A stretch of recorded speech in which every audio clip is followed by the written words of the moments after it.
Essentially, egg freezing is the process of retrieving eggs from the ovaries and then freezing those eggs so that they're available for future use to try to conceive and build a family. So in a natural cycle, the brain makes a hormone called follicle-stimulating hormone that typically recruits one follicle on the ovary to grow with an egg inside that is eventually ovulated.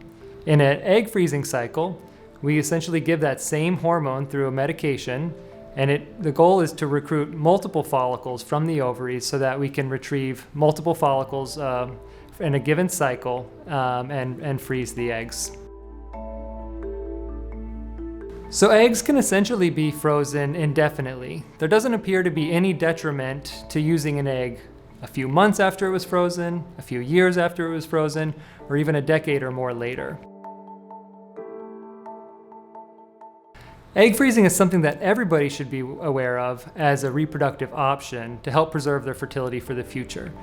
So even if you have a partner currently, you may not be interested in conceiving until a few years from this point.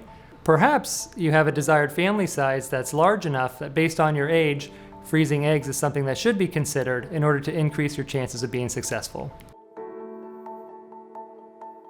So egg freezing or embryo freezing is an option that's available to everyone. There are certainly some benefits and drawbacks of each option, and that's an important conversation for each individual patient to have with their provider.